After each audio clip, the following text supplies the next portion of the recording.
Let's on tattoo. So, for today's video is another tattoo session.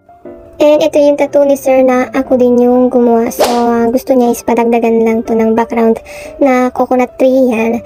At saka ng taro o yung gabi sa atin yan. Then, approve na daw to sabi ni sir. Sabi niya, okay.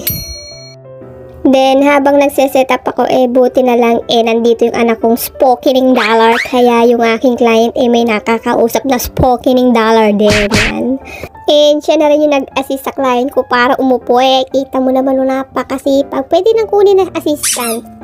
And ang client ko is galing pang Hawaii. So, kaya ganun yung concept ng kanyang tattoo. Alam mo naman, pag Hawaii is more on beach, trees, plants. Kaya yon. Pero ito kasi nataro na gusto niya is unti-unti na daw nawawala sa kanila. Yung gabi sa kanila, unti-unti na nawala.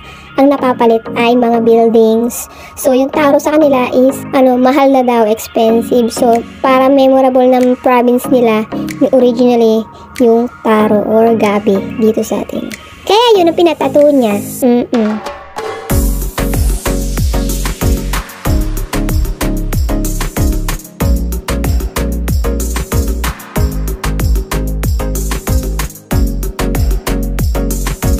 And that's all for today. Thank you for watching. See you next video.